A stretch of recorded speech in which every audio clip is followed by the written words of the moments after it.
the third video of this series of reviews of paper that I'm doing, and I hope you're enjoying. I will put the link for the other ones, you can see here.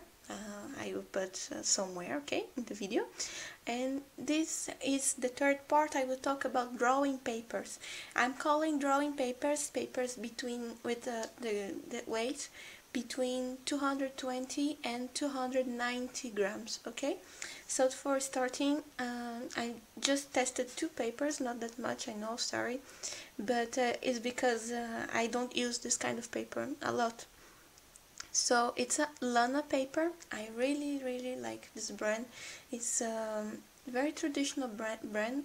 I don't find it this cheap. It's €7 for 30 sheets of paper, but they are A3, so you kind of have 60 sheets for €7, and it works pretty well for almost everything.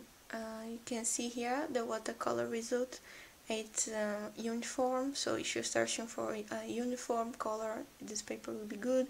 It mixes well because it dries slow. What's good thing for paper, again, we'll see more in the watercolor video. And it works a beautiful texture if you're working with pencils, colored pencils. And I thought the blending using the watercolor, the colored pencils as watercolor, I found that it blends beautifully. You can see the texture. It almost seems that I used real watercolors. It's very close to these results with real watercolors. So I will definitely test this paper for with colored pencils and watercoloring and water to make them look like watercolor. For the Copics that I think you're more interested, it works well, okay, it blends well and gives a beautiful texture, as you can see. Works very well for the 3M markers too, and works well for the graphite. If it's the first time that you're seeing these videos, I will explain. I tested here 2 colors that blends naturally, so for all the markers, 2 colors that blends naturally and 2 colors that doesn't blend that well, but the result was pretty good for in this paper, so I really like it. It works well for the pens too. If you're using a very thin pen like this Copic 003, it will not work that good because of the texture of the paper, okay? But this is the good part. That's one of the things that I really love about this paper, is that it has 2 sides, okay? So you can use the other side that has no texture to have all the kind of results.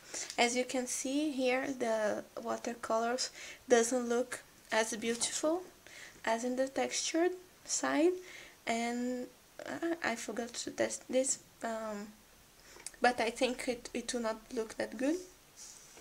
And but the markers still work well, and the pens, then you have a very good result for pens, okay? The pen that I use, that I told you, is this Copic Multiliner, okay? It's 0.03, so it's very thin. I try to show you.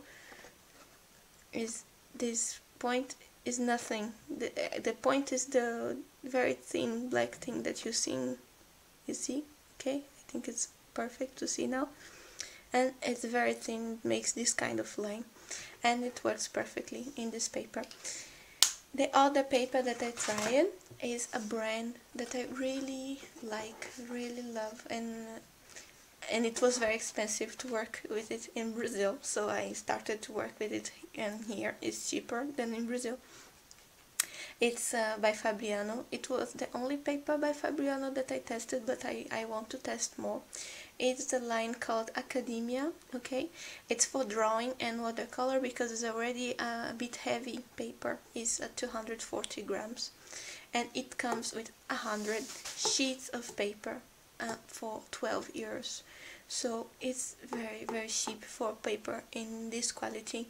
It's there's a very slightly, a very, how to say, very thin, delicate texture, so it's not completely loose, completely, how to say, smooth. Okay, the other side is more smooth, but I like that there's a texture, and you can see the result for the pencils was very good too.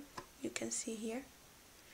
Okay, very good results for the pencils, good results for the watercolors, and good results for the markers. Okay, and good results for the pens.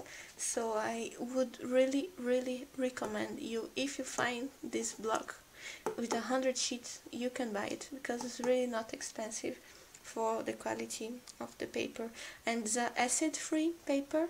Okay, so it means that it will not become yellow with time, so it will keep the colors as good as when you drew them.